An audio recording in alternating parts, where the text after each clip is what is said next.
ঠান্ডা এবং প্রচণ্ড শীতে একটা বড় ধরনের একটা সমস্যা আসে শরীরের ভিতরে, একটা চেঞ্জিং আসে।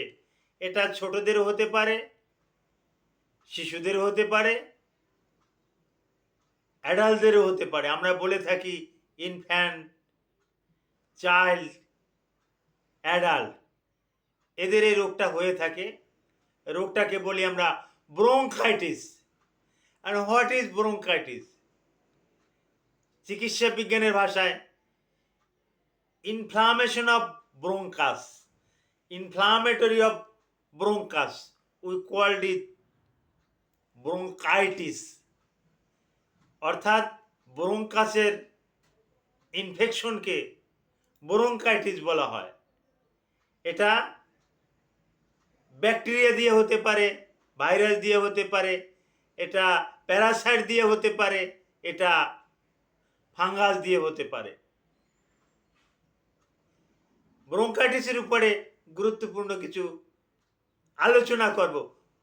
ভিডিওটা দেখলে এই ব্রোঙ্কাইটিসের উপরে আপনি বেশ কিছু তথ্য জানতে পারবেন। আসসালামু আলাইকুম রহমতুল্লাহি ওয়া বারাকাতুহু। আমি ডাক্তার মীর শহীদুল ইসলাম। আমার চেম্বার শুভেচ্ছা 255, ঐতিহ্যবাহী শেখঘাট, সিলেট। গুগলে গিয়ে ডাক্তার মীর শহীদুল ইসলাম কথাটি লিখে সার্চ দিলে আপনি আমার সম্পর্কে বিস্তারিত তথ্য পেয়ে যাবেন। যে দর্শক শ্রোতা, আলোচনা করব ব্রোঙ্কাইটিসের উপর। What is bronchitis? Inflammation and infection of bronchus we call bronchitis. ব্রোঙ্কাইটিসের ইনফেকশনকে আমরা ব্রোঙ্কাইটিস বলে থাকি। এটা ফাঙ্গাস, ব্যাকটেরিয়া, ভাইরাস, বিভিন্ন রকমের জীবাণু দিয়া হতে পারে। তো বেশিরভাগ ক্ষেত্রেই ব্যাকটেরিয়া দিয়ে হয়ে থাকে। তো এই রোগটা হলে লক্ষণ কি? হ্যাঁ, অ্যাজমাটিক সিমডমের মতন প্রচুর শ্বাসকষ্ট হবে। আমরা এই স্টেথোস্কোপ এভাবে এভাবে যখন লাঞ্চের উপরে, যখন বুকের উপরে যখন পরীক্ষা করি, তখন কিন্তু একটা হুইসিং একটা আওয়াজ পাই, একটা হুইসিং একটা সাউন্ড পাই।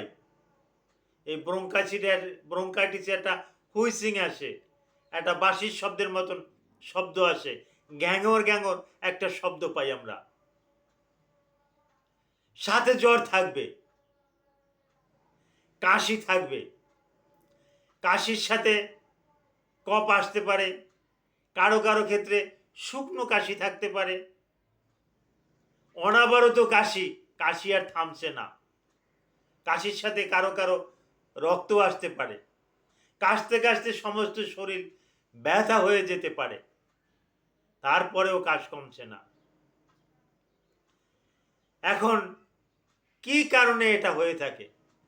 কারণ একটাই, বুকে ঠান্ডা লেগেছে। এখন একজন সুস্থ মানুষ এই ঠান্ডার ভিতরে যদি সে 50 কিলো বেগে মোটর সাইকেল চালায়, এক নাগালে সে 10 কিলোমিটার চালাই গেল, এর ভিতরে সে আর কোথাও স্টপেজ দিল না, ব্রেকও করলো না, দ্রুত গতিতে চালাই গেল, 50 কিলো বেগে চালাই গেল। এই ঠান্ডাটা তার বুকে লাগলো। বুকে লাগার পর এই ঠান্ডাটাই কিন্তু লাংসকে ইফেক্ট করে। তো এই আমি মোটর সাইকেলের একটা উদাহরণ দিলাম, কিন্তু যারা ঠান্ডা পানিতে যারা গোসল করেন তাদের ক্ষেত্রেও কিন্তু এই নিয়মটা কিন্তু বলবৎ।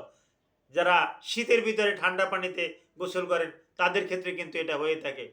যারা গরম থেকে হঠাৎ করে ঠান্ডায় আসেন, এসি ছেড়ে দিলেন, এসির বাতাস নিলেন, তাদের ক্ষেত্রে কিন্তু এটা বেশি বেশি। যাদের শরীর ঘামায়, ঘামানোর পরে আপনার পরিদেহের গেঞ্জি, জামা কাপড়, এর ঘামটা বুকে বসে গেল, আবার ঠান্ডা আসলো, এই গরম ঠান্ডার কারণেও কিন্তু আপনার এই ব্রোঙ্কাইটিস কিন্তু হতে পারে এবং হচ্ছে। এটা শনাক্ত করার উপায় কি?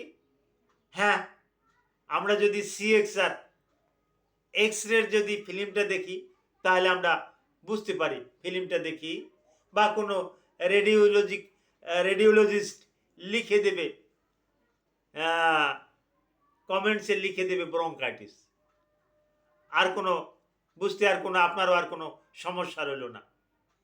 এখন ব্রঙ্কাইটিসের চিকিৎসা কি? জি, ব্রঙ্কাইটিসের চিকিৎসা অ্যান্টিবায়োটিক। আপনি যদি একটু গুরুতর অসুস্থ থাকেন, বেশি অসুস্থ থাকেন, তাহলে কোনো হসপিটালে আপনি অ্যাডমিট থেকে চিকিৎসা করাতে পারেন। যদি একটু নর্মাল থাকে আপনি বাড়িতে থেকেও ডাক্তারের নির্দেশ অনুযায়ী ডাক্তার আপনাকে একটা অ্যান্টিবায়োটিক দেবে, ব্রঙ্কো ডায়ালেটর কিছু ড্রাগ দেবে, মিকোলাইটিক এক্সপেক্টোরান্ট কিছু ড্রাগ দিবে। এগুলো যদি আপনি খান, ব্রঙ্কো ডায়ালেটর যদি খান, বিশেষ প্রয়োজনে আপনার স্টেরয়েডেরও প্রয়োজন হতে পারে, এটা ডাক্তার আপনাকে শনাক্ত করে দেবে। সুতরাং ব্রঙ্কাইটিস হলে কোনো রকমের অবহেলা করবে না, যত দ্রুত সম্ভব অভিজ্ঞ একজন ডাক্তারের সাথে যোগাযোগ রাখুন এবং তার পরামর্শ অনুযায়ী আপনি ওষুধ সেবন করুন। Thank you all.